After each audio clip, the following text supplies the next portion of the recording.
As the Iraqi city of Ramadi falls into the hands of the Islamic State, the Iraqi government is forced to turn again to Iran-backed Shiite militias for help, alongside coalition airstrikes. The 5-day ceasefire in Yemen is over. The Saudi-led coalition resumes airstrikes against Houthi fighters in Aden as the humanitarian impact of the air and sea blockade mounts. And the European Union backs plans for an ambitious naval force to fight migrant smugglers in the Mediterranean after a series of shipwrecks killed some 1,800 migrants in 2015 alone.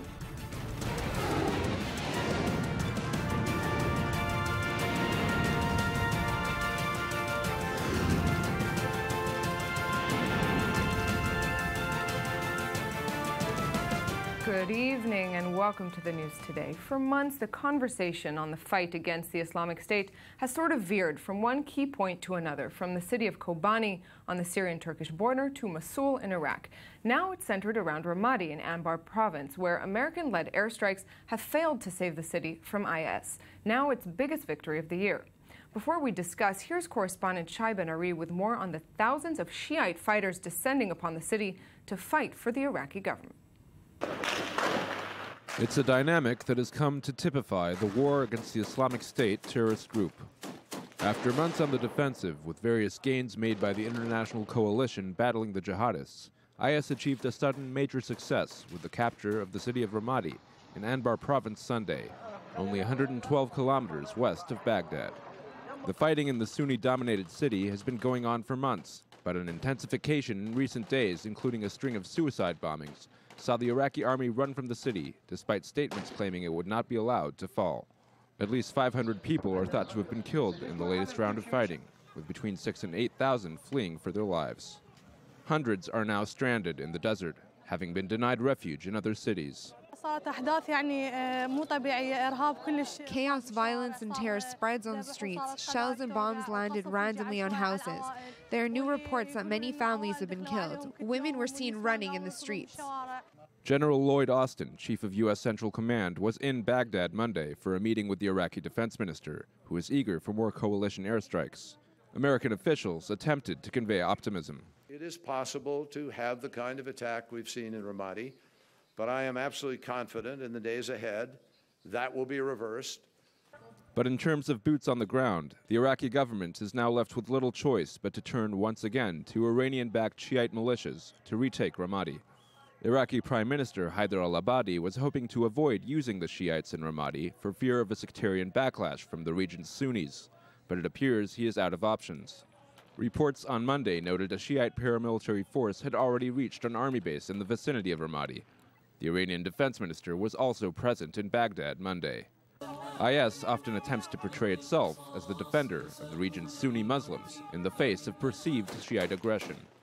The situation in Anbar province could likely change once again in the near future, but there is no guarantee it will be for the better.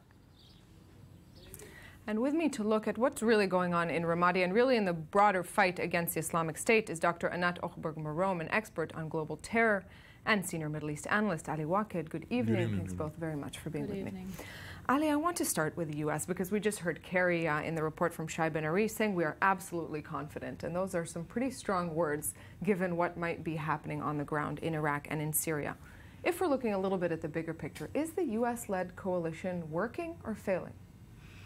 No, it is working on some places. It is working less on other places. But every day, we are identifying that there is no real strategy in fighting the Islamic State. We are seeing that they are fighting the Islamic State in Syria or in the borders between Syria and Turkey on one hand. On the other hand, we are seeing the Islamic State advancing in other areas, both in Syria and in Iraq. And I think the tragic element in this story, Nurit, is that the fight against the Islamic State is being reduced to specific cities. Right. Once it is in Ramadi, and another time it is in Tikrit.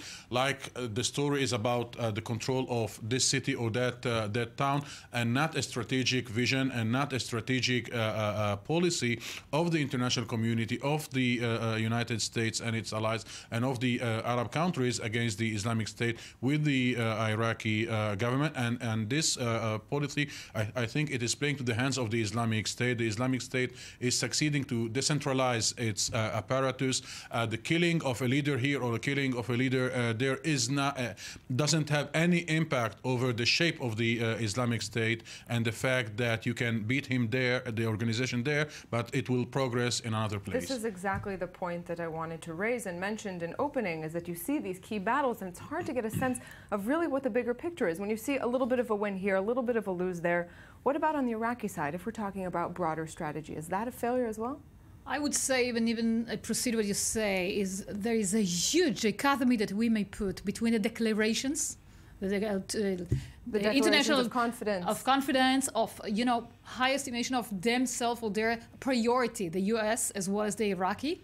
On the other hand, what is on on the ground, the passive or the huge gap between the declaration and the activities of the Islamic State, that it just proceed and conquer more and more, geographic area, which are a lot more than 30% out of Iraq and 30% of Syria, which is a huge space that are just in the Middle East. So you mentioned Iraq. Iraq itself is in a very in a very wouldn't say a negative position, but it's the torn state. Well, if you would say it's not in a negative position, I'm guessing relatively that's a good thing for Iraq these days. The deteriorating position now that Iraq is in the process of deterioration. It is not a time to say that Iraq is stronger than before or weaker than before.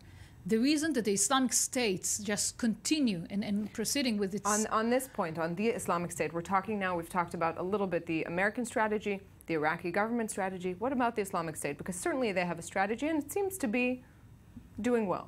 They're doing very well, and not only that they did not become weaker, as Kerry just mentioned, they're even stronger, they're even tougher. We're going to have... How do you explain that? If you have a U.S.-led coalition, even if it's not boots on the ground, right, despite maybe a few special forces missions here or there like we saw in Syria, but we still have the Iraqi government working with a massive group of some 60 nations. It's an ideology power. As far as the ideology, the stronger they believe, the stronger they are, on the ground and even under the ground, because we don't know exactly how many leaders they do have on ground. And the one you just mentioned before, we can kill here or there. We can top leaders that were killed just last Saturday. It is not that we are going to, the organization itself does not become weaker. That introduces to the accurate explanation that Dr. Anat just gave, I think there is a conviction that U.S. allies in the Sunni world do not want to see the Islamic State disappear at this moment. The Islamic State seems to be the most efficient opponent to the Iranian policy, to the Iranian expansion. If the Islamic State disappears, Assad will lose its main rival. If the Islamic State disappears, the Shiite militias in Iraq will lose any kind of fighters that can confront him. So there is apparently a conviction, because we don't believe that for like a year now, a whole international coalition is not succeeding to fight some couple of thousands of Iraqi, even though they know the topography of Iraq, even though they are very well implanted in Iraq and in Syria, because I think that also other militias... But we all agree that the Islamic State would not disappear. It's not, they cannot vanish, like Al-Qaeda have not vanished. I want to take it for a moment to this point, though, on Iran. You're making quite a statement, saying that, in fact, there's some sort of conviction to keep the Islamic State alive to some degree or another, to fight as an enemy for Iran. But at the same time, the presence of the Islamic State is what's drawing the Iraqi government to call on Iran. We need your Shiite militias. We need your help to fight. It's boosting Iran's presence in Iraq. What can confront them? What is the power that confront the Islamic State?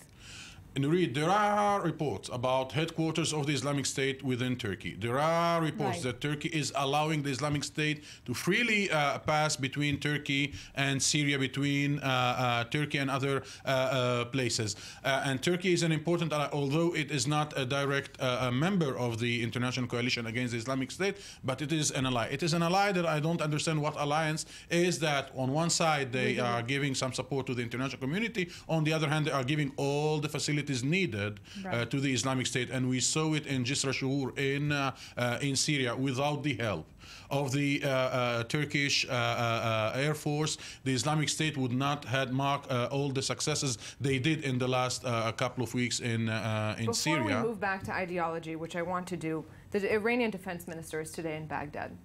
Iran has a boosting presence. One way, whichever way you look at it, has a strong and stronger presence in Iraq. What's the significance? What is that meeting about? What's the significance of Iran's setting its foot in Iraq that's presumably there for the long term? Right. It's a kind of a buffer against the Islamic State. What we should take it very cautiously, because it's against the Sunnah. The Sunnah against the Shia, Shia against the Sunnah. They try to confront, because they are also, the Islamic State is a huge threat onto Iran. And they have the interest to put many soldiers and to go into Iraq and to go also to Syria. But once those soldiers go in, they don't come out right after. Iran has no desire to remove its soldiers once the fight is over. No, they want to continue. They want to confront because they are afraid that they will become... And let's rephrase it. The game changer is the Islamic State. Neither Iran nor Syria. It doesn't matter when Bashar al-Assad will topple or not will topple. I mean, this is not the key question. The key question is who and how can we confront the Islamic State? I'll ask you more about that in a moment, but let's join to the conversation from Erbil, Iraq, Hiwa Osman, analyst and commentator on Iraq and Kurdistan. Hiwa, great to see you again. Thank you. I want to look with you to the significance, go back to the significance of the Shiite militias entering Iraq. From your perspective there, do you see this as a smart move on the part of the Iraqi government, as really their only choice?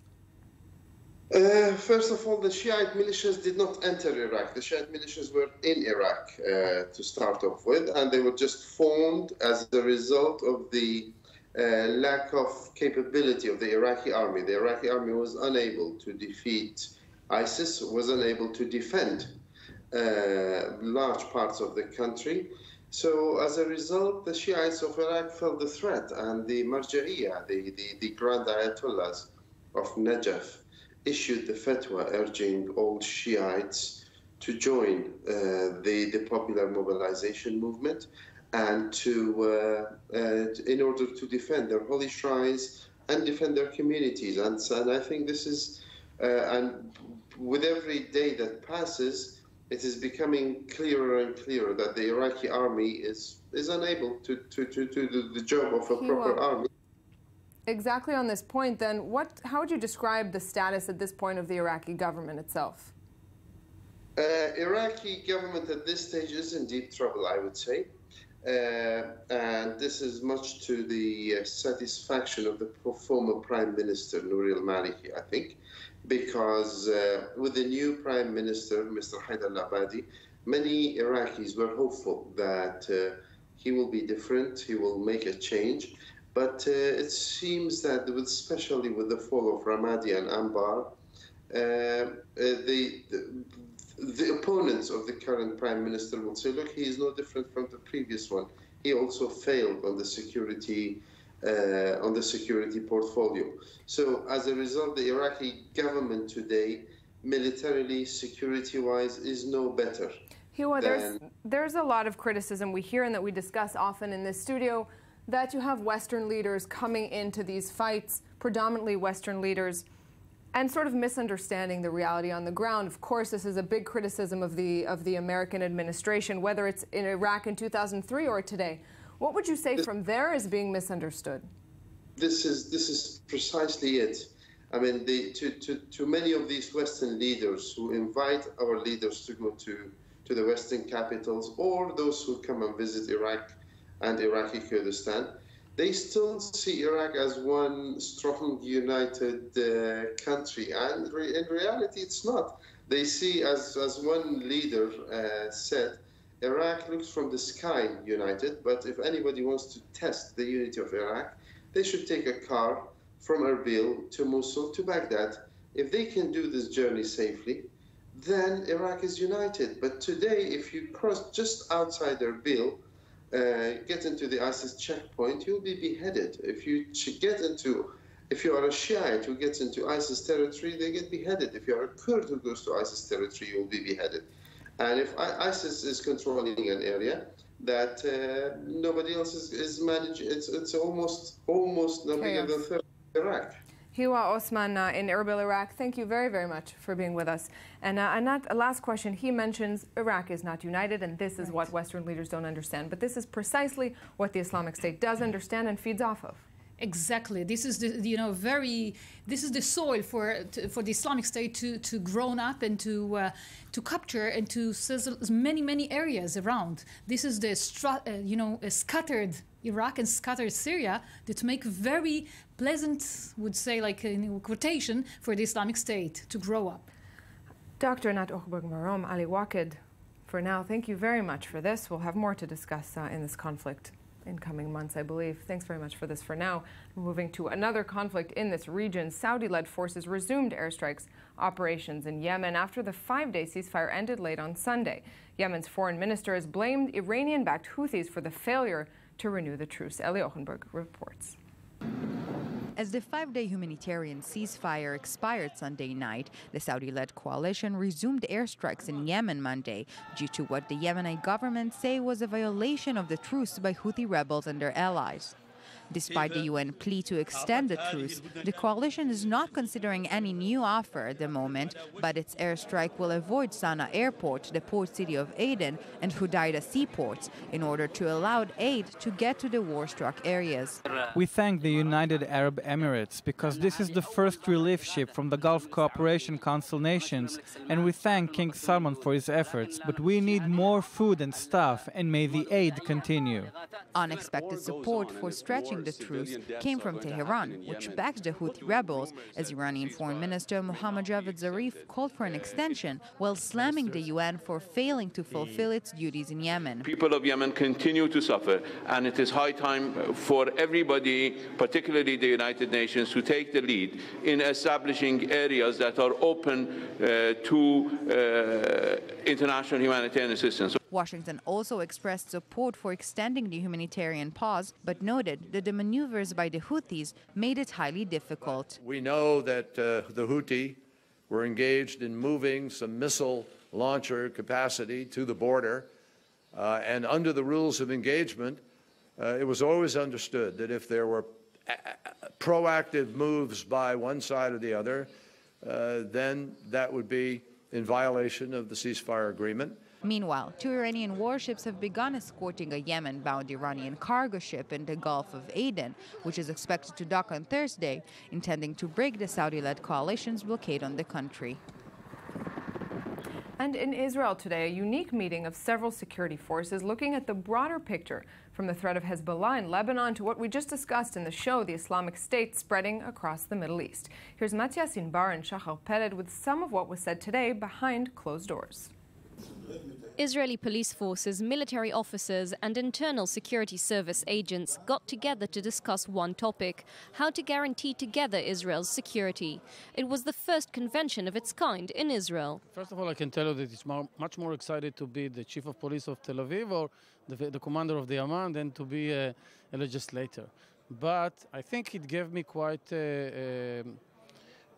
knowledge when I'm coming to legislate something. But beyond these words, there are facts. As usual between police units and internal security services, the different forces tend to hold back their information. Israel has not formulated its conception of national security. We need a regulator, not in wartime, but in daily life. As a result, every service does whatever it wants and takes the decision it sees fit, rather than looking at the country's needs. Measures were recently taken so the security services can cooperate. Following the kidnapping and the murder of 3 Israeli teens in June, an internal security service agent is permanently stationed in police situation rooms. The police need any services which can help, not by phone, but right by its side. So this is what's happening today. In the same situation room, we have police officers, internal security service agents, and soldiers. We cannot afford any more to lose data in real time. Physical threat or cyber threat, the question is the same. Who is in charge? A fundamental issue as Israel faces threats from global terror, Hezbollah or the Islamic State. According to Ethan Ben David, chief of the Counter-Terrorism Bureau, in similarity to cases such as Charlie Hebdo or Brussels and Denmark, It might happen in Israel with the return of Israeli Arabs from Syria and Iraq, a situation where cooperation between security forces becomes vital. And with me for a closer look behind closed doors of that conference is Perry Novotny, a member of the commission planning the conference. Good evening. Thanks very much for being with me. Good evening. Thank you for having me. And Amir Oren, defense and government analyst for Haaretz daily newspaper. Good evening. Hi, Nurit. Perry, I want to begin with you. Why now? Israel, of course, it's not a new thing that there's a threat of Hezbollah, of Hamas, unrest in Jerusalem and the West Bank, the Islamic State. We can go on and on. Why now? Well, I think no time is like the present. I think it's very important that all of the regulatory bodies regulating security in Israel meet and discuss how they can cooperate and further the field of security in Israel. What has been the failure up until now? Because if a conference of this kind hasn't happened yet, and we've seen more and more incidents in the West Bank and Jerusalem, terror incidents, isolated lone wolf attacks. Is that part of what sparked this at this point? Well, it is. It is. And until this point, we had various regulatory entities working separately and not always coordinating properly. And this conference brought everyone together to discuss these issues and further cooperation between these organizations and the clients, the security clients who employ security departments. Amir, since the 2006 Lebanon war, arguably before then, but specifically there up to and including the last war with Hamas this summer, there's been some criticism not only of the IDF's actions and how it conducted itself, but of course of that element of cooperation. Has something been learned? Something is always being learned and relearned. You always have commissions of inquiry, and the Controller General comes out with a report. But there are always some lessons which are eternal. And that is that mechanisms always fall apart at the seams. There is a seam between the central government and the local government, the police and the ambulance service. And there's the question of first responders. The first responder, the very first responder is the citizen himself or herself. And the question is, should he or she be armed in order to repel an assailant? And there are pros and cons. Is it going to be safer for whoever happens to be around him when bullets start flying around? As Perry said, it's an issue which should be weighed and consideration should be given to the regulation behind it. But in any event, what you have in Israel is the police operating inland. You have the Shin Bet security service. You have local municipalities and the like with their forces. Someone must coordinate all of them, and someone perhaps should arm the public or let the public be armed. Terry, how difficult is that to do? What did you find today in any case? I think that it's very difficult, but before I get into that, I'd like to add that we have other entities, including the newly added Navy, who now regulate the gas field. We have the Ministry of Defense, and we have other regulators. So getting all these regulators sitting together in one table and discussing the differences and working together is certainly not an easy issue. In addition, I think that it's very, very important to add that in terms of arming the public, this is an area which has seen a lot of differences between the Ministry of Public Security and the police. We saw a... who's pro and who's con? Well, I think that we can safely say that the police are generally speaking, for arming certain members of the public who they find fit. How would that be decided? Who's fit to be armed? Well, currently the Minister of Public Security sets criteria. He has members of his staff. There is the head of the Firearms Division. They are consulted by the Security Division of the Israel National Police. But there have been differences between these organizations, and we have seen a very large movement to disarm private individuals in Israel. And we've actually seen 150,000 Israeli civilians who had their firearms taken away from them in the last decade.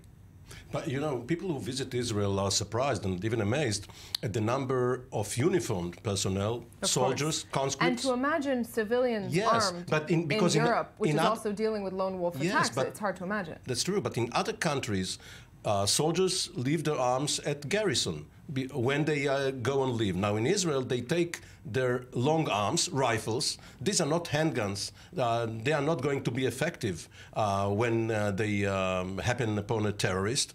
And nevertheless, you see thousands of uniformed soldiers with weapons, and this seems natural, while civilians who might be in more need are barred from it. That's a very interesting issue, by the way. The IDF has also been barring its soldiers from taking firearms home, and I think that this is also something which needs to be discussed by these regulators. On this point, we have to cut this conversation a bit short to go to another big event happening in Israel today. Perry Novotny, Amir Oren, thanks very much for this. Thank you. Thank and you we'll take this conversation from the studio into the streets of central Tel Aviv, where correspondent Danny Swaibel is standing by.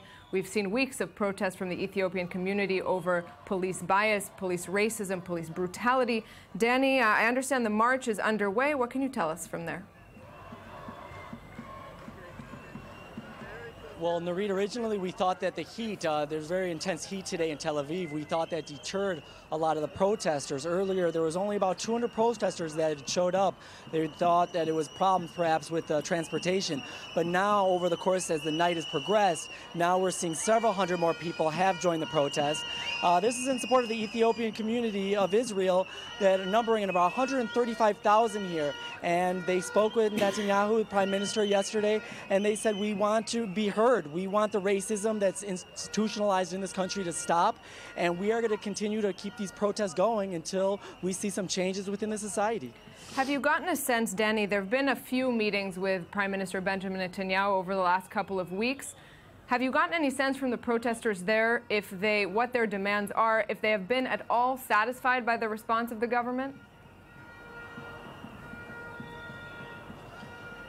Well, this is the interesting part. It's an interesting question, Narit, because some of the people we spoke to said that they don't really believe fully in continuing the protests because they are currently discussing with the Israeli government. So steps are being taken, perhaps. Some people say, no, we have to keep to the streets and we have to keep making our voices heard. Otherwise, they will just tell us things, the Israeli government, and they won't do anything. They won't take action.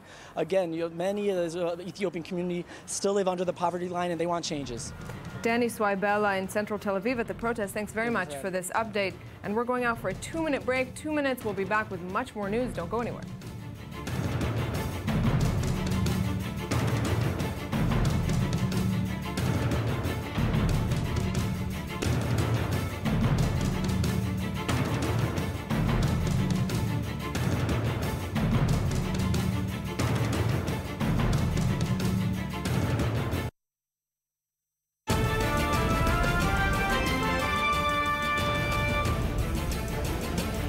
The Iraqi city of Ramadi falls into the hands of the Islamic State. The Iraqi government is forced to turn again to Iran-backed Shiite militias for help, alongside coalition airstrikes.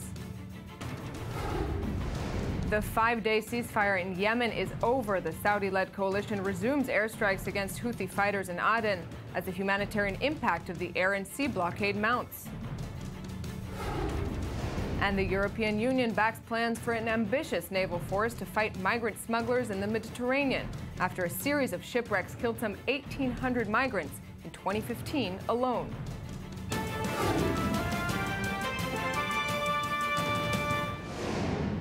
Welcome back to the news today. We go now to the EU. Foreign and defense ministers met in Brussels today to tackle a crisis they've only recently truly woken up to, of thousands of migrants fleeing Africa to Europe. Several countries, including France and Poland, opposed proposals of migrant relocation quotas, while now the main plan on the table involves a naval force. Here's Shachar Peled with the story. Can the growing stream of migrants from Africa to Europe be stopped? EU foreign and defense ministers met in Brussels on Monday to set up a military operation aimed at halting illegal migrants from crossing the Mediterranean. Today, the main point will be taking the decision to establish the operation, the EU operation at sea to dismantle the criminal networks that are smuggling people in the Mediterranean. Illegal migration jumped to the top of Europe's agenda last month when a series of disasters in the Mediterranean cost the lives of hundreds of migrants from North Africa.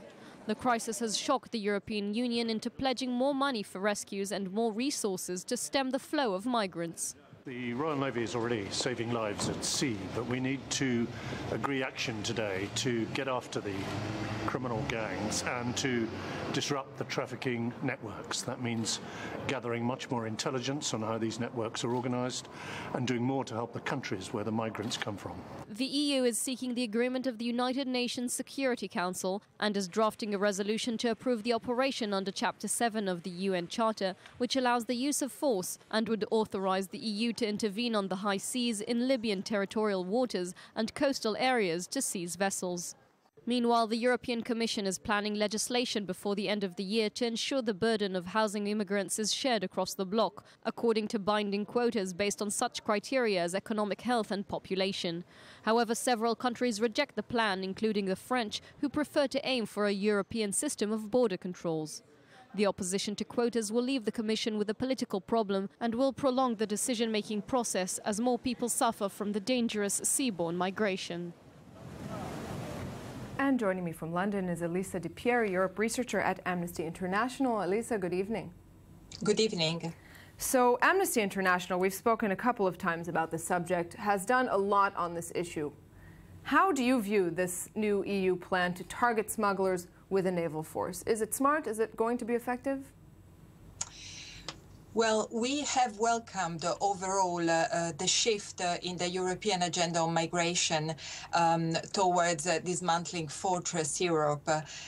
We have particularly welcomed the recognition that more is needed for search and rescue at sea. Now, today's meeting in Brussels was about discussing one part of this overall package, which is the one about disrupting smugglers and traffickers' networks.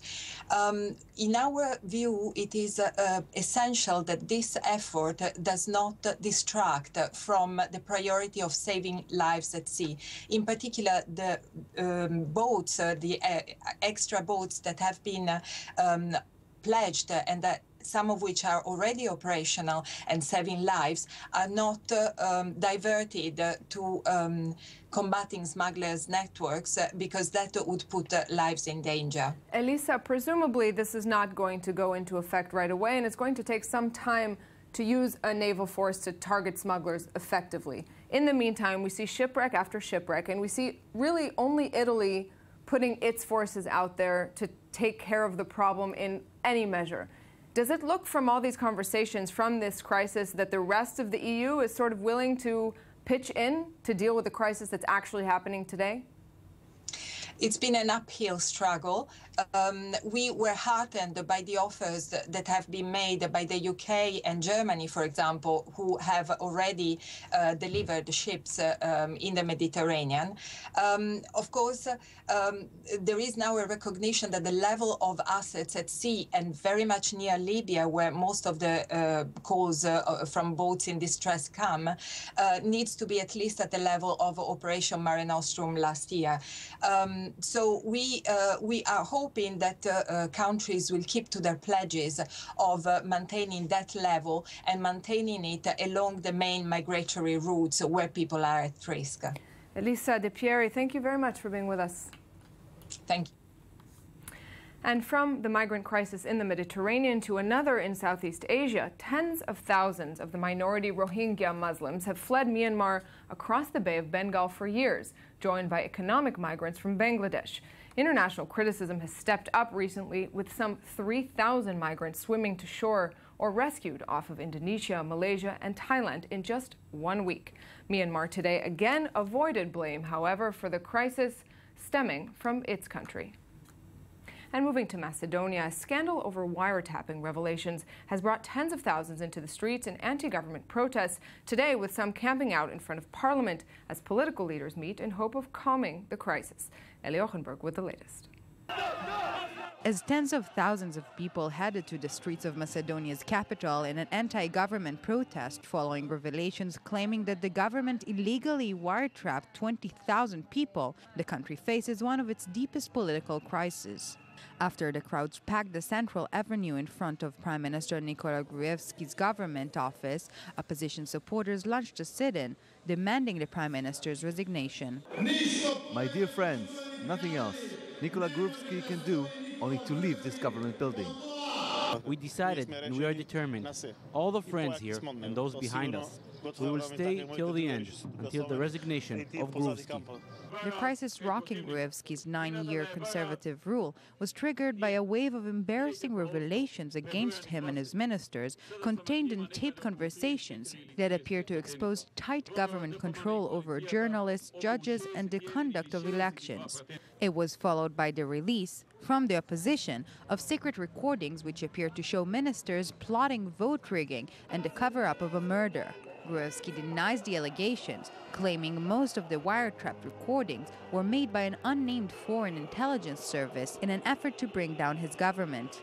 Western diplomats are now attempting to push toward forming a national unity government as they brokered talks involving Macedonia's 4 main political leaders Monday. But the fear that the protest may only be the beginning of instability in the Balkans is rising. And from this to economy, to a scandal in France, and to China, Daniel Roth, good evening. Good evening. Let's start with Société Générale, which is the story of Jérôme Courvielle was really all over the headlines.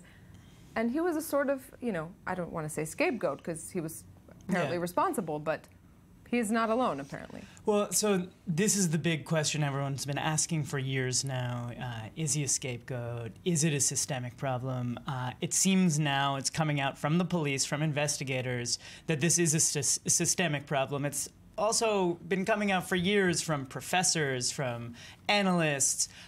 Everywhere you look, people are saying, look, the banks as systems have been acting recklessly, and it's not a coincidence that this happened in 2008 in the wake of the same thing happening in America, happening all over the world. So what's Société Générale accused of? Reportedly, at least, at this point. Essentially, they're accused, they allegedly knew that this guy was gambling. Essentially, he was using their money to gamble and let it slide. And they let it slide. He was doing well in 2007. He was up $1.5 billion, and well, when you're doing well, I suppose it's easier to let him gamble with $6 billion. Right. Then gambling doesn't sound so bad. Gambling sounds like a winning prospect. Of course, when you're down $5 billion, 5 billion euros. A little bit less. A little less, just a tad less, then you want to distance yourself as an institution. And that's what they did, and they got away with it for some time. And we're seeing now that there's more people saying that they knew. Let's move just for a couple of words to China, because we talked about China and India yesterday, and it didn't stop there. Now it's on to Brazil.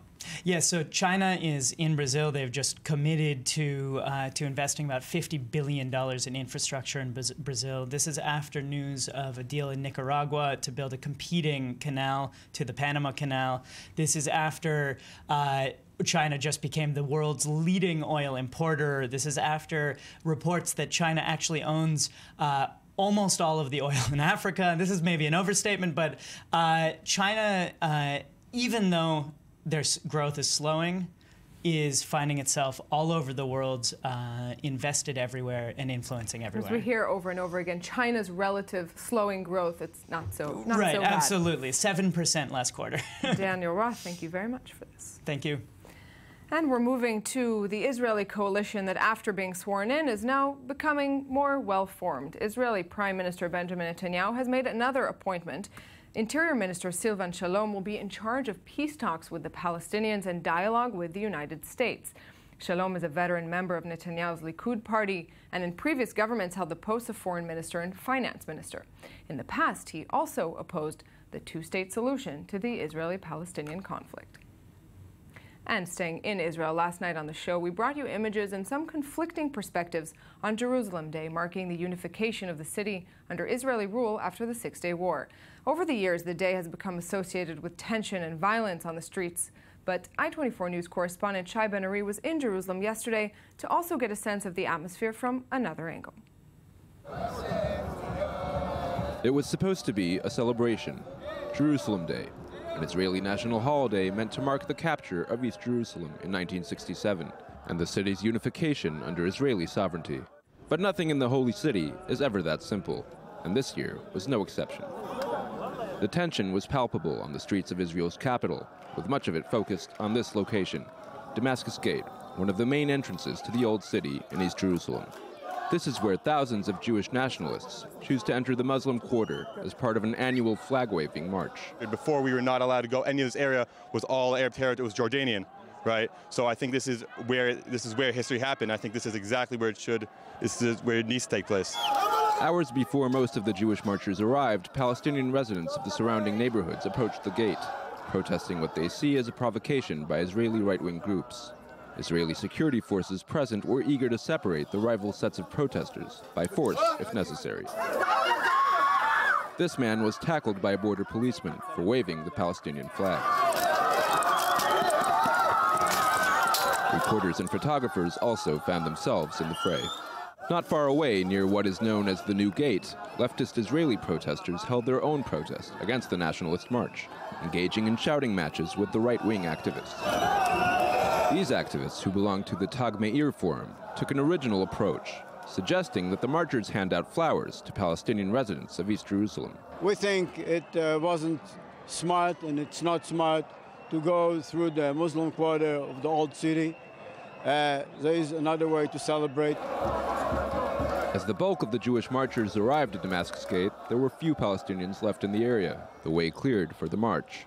Vendors in the Old City markets were warned by police to close their shops early. Even now, after the sun has set, as you can see, there's a very large group of Jewish marchers who are still here, basically blocking off one of the main streets here in the Muslim quarter of the Old City. Despite tension and violence, the day thankfully ended with only a handful of arrests and no casualties or major injuries. Still, whether this city is truly united 48 years after Israel declared it so depends on who you ask and what you see. And moving away from this to America, to the U.S. political race that's heating up with more and more names thrown in the ring. One in question in the GOP is South Carolina Senator Lindsey Graham. He said today he'll run, but stopped short of giving official notice, which he'll do on June 1st. He's been a tough critic of the Obama administration, and especially on foreign policy, but he's not the only one discussing that lately. Obama's foreign policy. With me is Danny Ayalon, former Israeli ambassador to the U.S. and former Israeli deputy foreign minister. Good evening. Good evening, Nurit. So let's take a look, a little picture, a snapshot of the GOP at this point, especially on the heels of a discussion of American foreign policy that we saw this week. Well, I would say right now there probably are three sections, I would say, or three groups of candidates.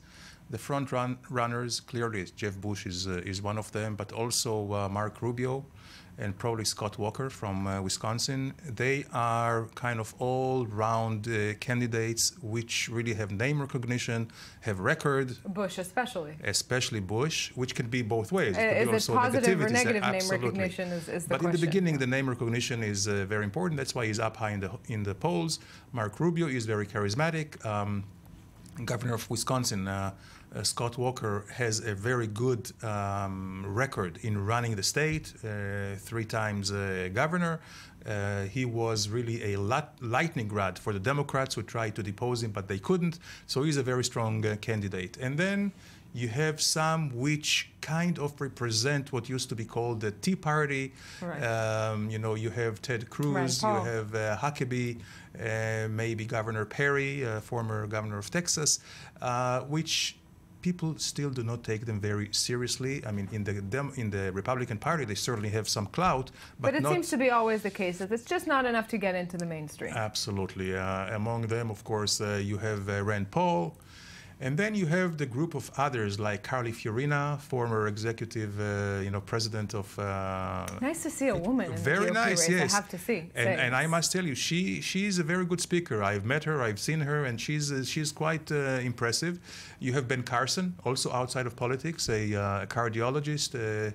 from Johns Hopkins, if I'm not mistaken, also which is very good. And then you have now Lindsey Graham, which is old-faced, but his agenda basically is known for foreign policy. He's a very senior member of the Foreign Affairs Committee of the Senate.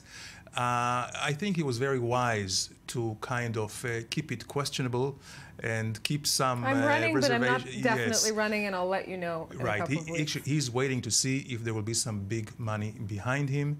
And if this is not the case, I don't think he will run. How do all of these candidates, really right now we're looking at a race with numerous candidates you just listed versus Hillary Clinton. How does it look that that map will fare against her? I would say that if you look, I'd say the most classic one is Bush Clinton. This will be a repetition of 92.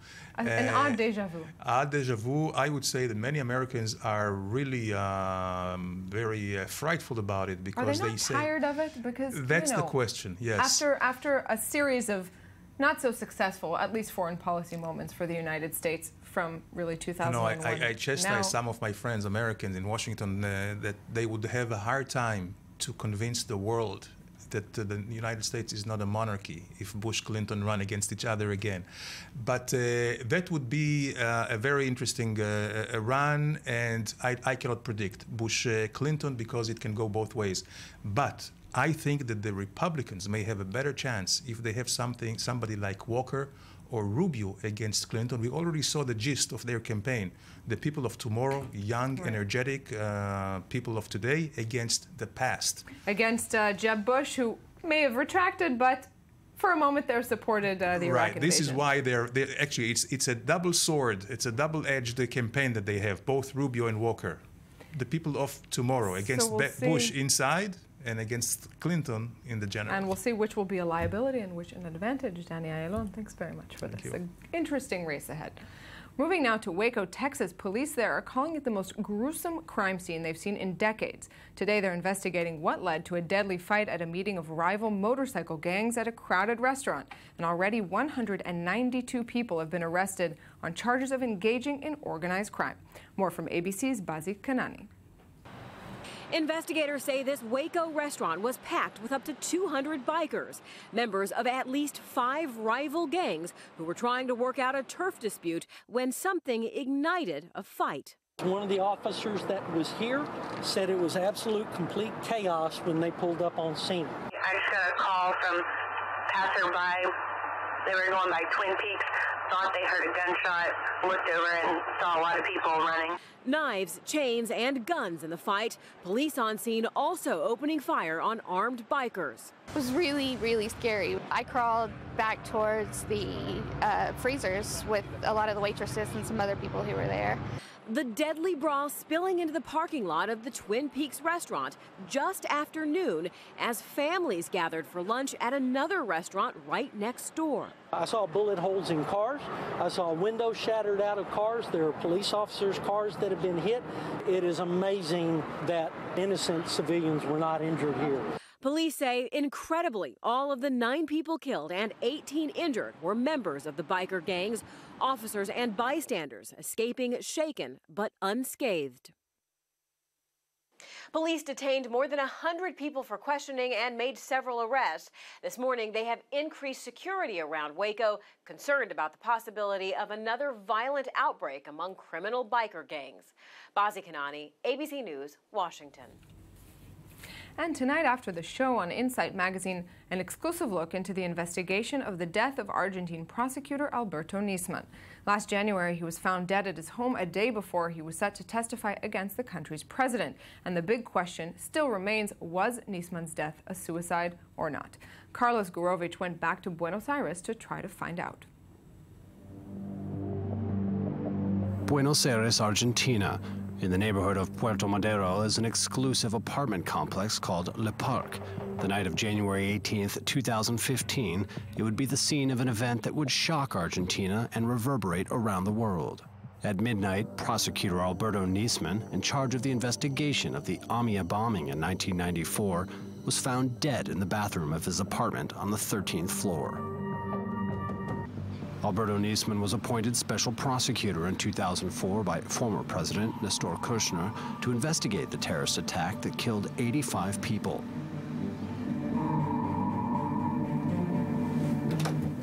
thousands of pages of evidence stacked in Eastman's files pointed to Iran and its top officials as those responsible for the attack. As seen here, it's the entire archive, all the files, all the material with which we work every day. And stay with us after the show for the full report on Inside Magazine. And for now, here we move to the northern Israeli port city of Haifa that's been under fire for weeks over accusations on its high air pollution. The health ministry has denied there's any evidence linking that pollution to cancer rates in kids. But as Mirav Severe found out, many residents are just not convinced. Linoy Susan's family discovered she has leukemia 2 years ago. She came home from kindergarten and was always tired. We decided to go do regular tests. She probably has an iron deficiency or something. And then we found out she has leukemia. They live in Haifa, an area in Israel known for its high air pollution because of a large number of factories, and they attribute Linoy's disease to the air. We live here. We're born here. We can smell the factories. After different consultations, they decided to take the Israeli government to court over Linoy's leukemia. The director of the hospital says in the last 10 years there's an increase of 30%. And we see every day there's a new kid, a new person who is sick. And because of this, we decided with our lawyer to move forward with it and to sue. We know it will be hard, very hard. Although air pollution was identified as a cause of cancer in adults, Miriam Ben Arush, the director of pediatric hematology and oncology at Rambam Hospital, says pollution as a cause of cancer in children specifically has not been definitively proven yet. Still, for kids, there is no proof that air pollution causes cancer. There are a lot of research projects that are trying first to answer the question of why kids have cancers when it's not hereditary. Cancer in adults is a cancer that grows slowly, and the exposure to air pollution is over time that causes cancer in the lungs or the bladder. In kids, it's a swift illness, and at the moment the cell divides, we can identify it very quickly, and there is no exposure over time to the environment that can cause cancer. In the last month, the Israeli government released statistics about the cancer rate in Haifa and cancer in kids, then quickly retracted its statement. Some, like Liora Amitai, the head of the organization Citizens for the Environment, says the government is trying to hide information from citizens. The government until now kept quiet and tried to silence these statistics. The statistics have been known to the government for decades. You need to understand that the first and most important to blame for the contamination and the way it is handled is the State of Israel. The biggest contaminators in the area since the beginning of the State of Israel and until today belong to the state. The area affected is known as the Krayot. It extends from the Haifa Bay to Acre and is home to several dozen factories which pump their chemicals into the air and into the water. Between 1998 and 2007, cancer rate in the area was 16% higher than the rest of Israel. Kiryat Chaim is one of the most affected neighborhoods. Liora lived here until she was 5. This is where I grew up, like I told you. My mom had cancer twice. My grandmother died from cancer. My dad also had cancer. Less than 50 meters from the building is a giant container, one of several in the neighborhood. Local residents recently took a stand and at the beginning of the month held a protest against pollution in the city. Haifa City Hall said they were on the people's side, and they are also looking for answers from the government, which Liora says is a new attitude from the municipality. The mayor is changing his stance slowly. Until today, he was not with the people. He didn't think like us. As of right now, the health ministry has not responded to our questions. It seems no one, not the municipality nor the government, has any answers. And Mirav Severe joins me on set. Mirav, good evening. Good evening. So before we get to the health ministry, there's a fine line with this family you spoke to, whether you can actually link the cancer in kids to this or not. And that's what makes it such a complicated lawsuit. And as you heard Emil, the father, saying is that they know it's going to be hard, very difficult, but some of it because they're coming with one lawyer who agreed to work with them against an arsenal of lawyers that the government will have.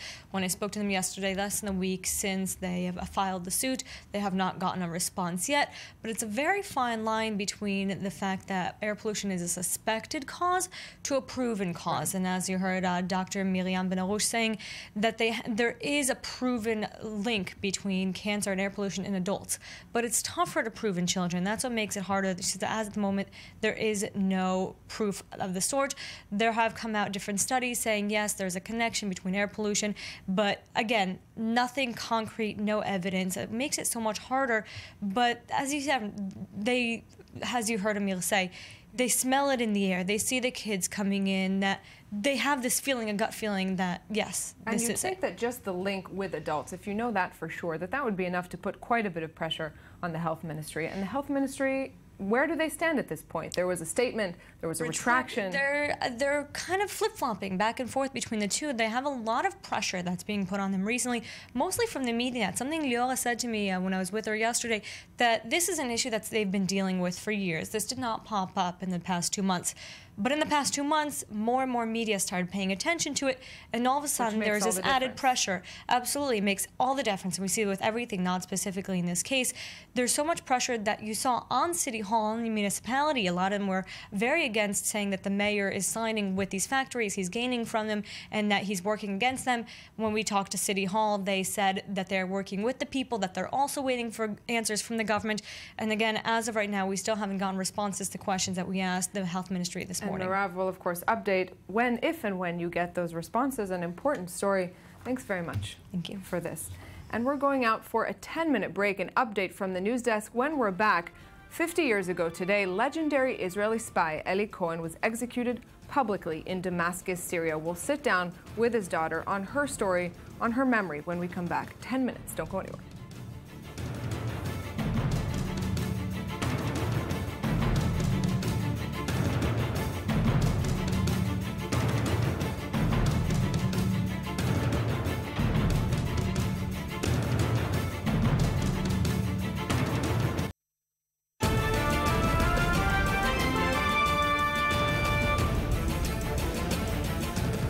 Welcome back to the news today. Thanks for being with us.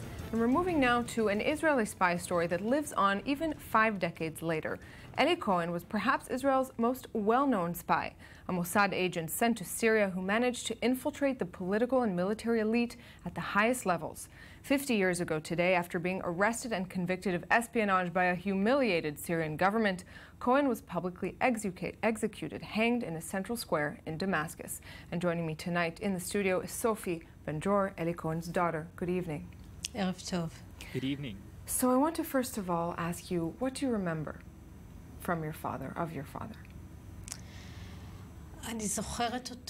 I remember him coming on vacation every 6 months. It's a very personal memory of mine that no one has told me. He was very happy on these occasions, very excited and happy to see us. He gave me a lot of attention with gifts and dresses and toys.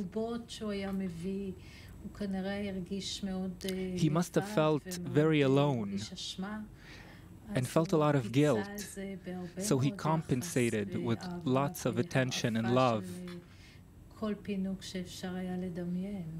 What do you hear of him from your mother? Because that has to be a very difficult relationship, to be with somebody who, as a profession, is living a double life in extremely dangerous places. What is her memory?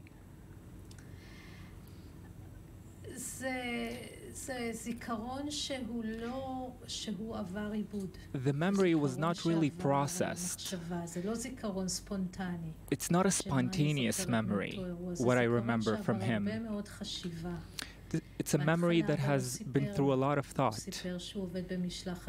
He didn't tell us what he did at first. He told us that he worked for security, didn't share details. But she began to understand from publications in Syria and the new language he acquired. She started to understand what he did for a living, but he denied it. Till his very last day, he denied it. So she doesn't remember much from his own stories. So even in their relationship, all this time, when he was at the highest level of the Syrian government, it was not really acknowledged even in your house? Yes, this is the way it was back then. It was forbidden to share these details that he was in espionage. He had to live with this secret here and in Syria. He had to lie on both sides and come up with stories, cover stories. What do you think, from what you hear, from what a little you remember of him, from what your mother explains, from all that's been written about him, because he's really a legend in Israel, what do you think made him, what were his qualities that made him able to become such a successful spy inside Syria, inside enemy territory? I think it's a combination of qualities.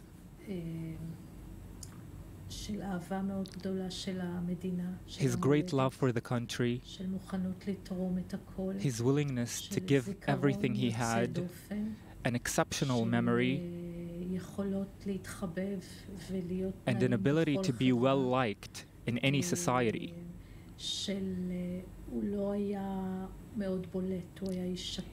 He was not a very attention-grabbing man. He knew how to do things in secret.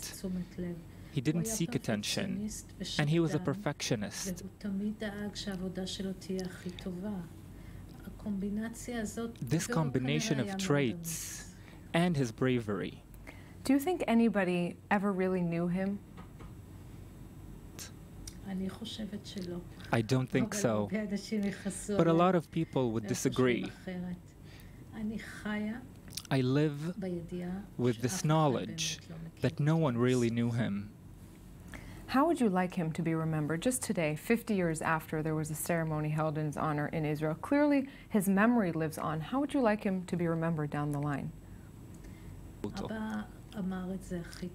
Dad said it best.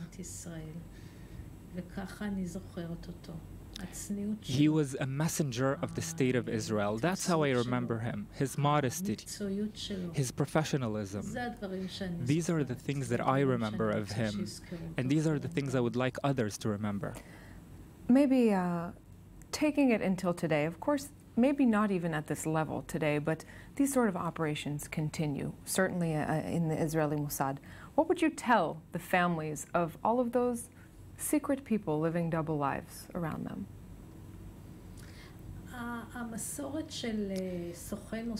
This tradition of a Mossad agent that doesn't share anything with his family is fortunately over.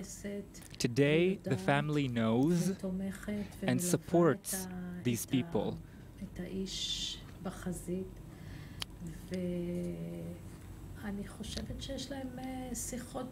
I think they might have similar conversations with themselves. They don't need my own message. They see it and they live it every day, this fear that something might happen to their loved ones and no one will be able to help them. And the price of being disconnected from your family, all families know this. Sophie Ben-Dror, an incredible story. Thank you very much for coming here to share it with us. Thanks very much.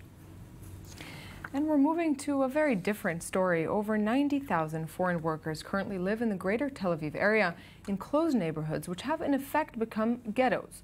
Their children study in one school in South Tel Aviv, often isolating them from Israelis. But at one community sports center in Tel Aviv, the children of foreign workers do mix with their peers. Tammy Harel brings us the story of the Thai boxing club, the source of an exceptional encounter.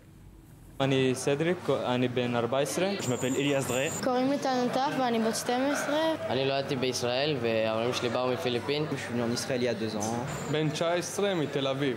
אמא שלי מבוליביה ואבא שלי ממקסיקו. When Yaniv Cohen established his Thai boxing club in the center of Tel Aviv, he had no idea it would become a microcosm of Tel Aviv society. At this Thai boxing club in Tel Aviv, you can find a little bit of everything. Native-born Israelis, kids from the Philippines, Colombia, from Africa, and more than a few immigrants from France. 14-year-old Cedric, the son of Filipino parents, was born in this country. But even so, he isn't considered Israeli, studies in a school for children of foreign workers, and has virtually no contacts with Israelis. Israeli friends? Honestly, not really. Most of the group I belong to come from all sorts of countries. Filipinos, Sudanese, Eritreans, Colombians. But this is about the only place where I met Israelis, and to tell the truth, was accepted as if I'm from Israel. Have you ever encountered violence on the street? Yeah, there were a few times I encountered violence, like the time they tried to steal my money and wanted to take my cell phone. But even though I learned boxing here, I obey the law, and if you have a chance of leaving the situation, do it. Don't be a hero. Don't get into problems. They come here for the sport, not to trade blows. Whoever comes to hit someone to trade blows will find himself out the door. Yaniv came to Israel at the age of 5 from France. This may be why his club attracts many French immigrants. Most of them trained in the martial arts and now continue with Thai boxing. With relation to the violence that we have today in France, I think these kinds of sports can give a sense of security when people feel a need to defend themselves. Certainly for the casual observer, this club resembles the Tower of Babel. But you just need to remember the history of boxing and of wrestling to realize it's the sport of migrants. It's not a coincidence that there are many immigrants and minorities in boxing. It's like this all over the world, even in France, even in America. In the US in the 1930s and 40s, over half the boxing champions were Jews. But there were also champions who came from the Maghreb countries, from Africa, from all over the world. And that's what's beautiful about this sport, that in it, everyone can find himself. And these are good times for Barcelona fans. Just 4 days after booking their spot in the Champions League final, the team clinched the Spanish championship, their 5th in 7 years. Lise Barnbaum and Benjamin Chang-Alfarez sum up Barcelona's championship win and look ahead to what could be some very exciting times. Barcelona has claimed its 23rd league title in Spain after beating Atletico Madrid away, thanks to a goal by the phenomenal Messi. The Catalan club surpassed its rival Real Madrid. Although the Merengues won away against Espanyol 4-1 after a hat-trick by Cristiano Ronaldo, it was not enough. Winning the title is a result of a lot of efforts over 38 games, so I think it's unfair to just choose one moment. A lot was the way the players played today. Knowing a win would give us a chance of becoming champions, and the team deserved the win. We showed the weapons we've been showing all season. We have to congratulate the players. From the very start of the season, the club and the fans have been right behind us, and it's great a moment like this because we have the opportunity to make a lot of Barca fans happy. All that was needed was a brilliant move from Messi, assisted by Pedro, to score. Atletico could not resist Barcelona, which managed 76% of the possession. Atletico manager Diego Simeone also recognizes the qualities of his opponent. Barcelona are worthy champions, especially from December onwards, so congratulations, they completely deserved it. I think it's good for them to be champions after losing it last season. My assessment is they reacted brilliantly from December onwards. They've got great players who can make the winning move at any time, and they've got 2 more opportunities coming up to try and win the treble. It remains to be seen whether Barcelona will win the Copa del Rey on May 30th against Athletic Bilbao and the Champions League final on June 6th against Juventus for what would be an impressive treble, something the fans firmly believe.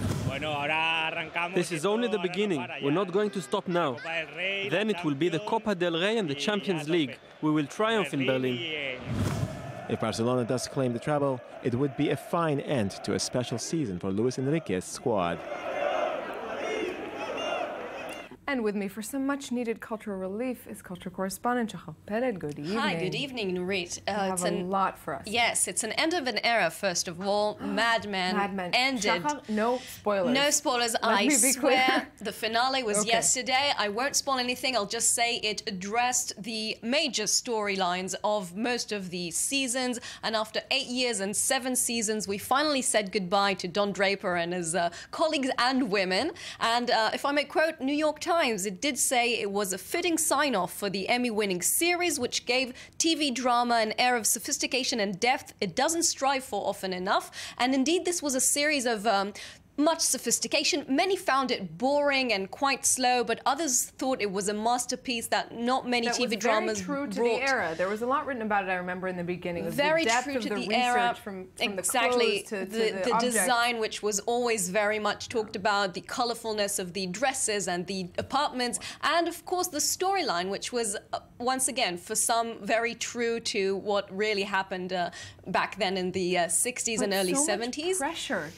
What pressure to end the show well, cigarettes, to write yes. that last cigarettes, show. I'm sure, on screen and off screen. And as we said goodbye to Mad Men, we can say hello to new shows, but not really new shows, old new shows. Fans went berserk over the weekend when David Lynch announced that he will be part of the reproduction of Twin Peaks. 24 years later, fans were waiting over 2 decades for this to come to life. Amazing, you have some shows that just 20 years they can survive. They last forever, and it was only 2 seasons back in 1991 and 1990 and 1991. He wrote, "Dear Twitter fans, the rumors are not what they seem. It is happening again. Twin Peaks returns, and it's going to be on Showtime, who backed with their own tweet saying that indeed all episodes will be directed by Lynch. Him and his partner Mark Frost will make more than the 9 episodes originally planned, and people are really excited. It's supposed to air in 2016, and more shows that will air in 2016. It's like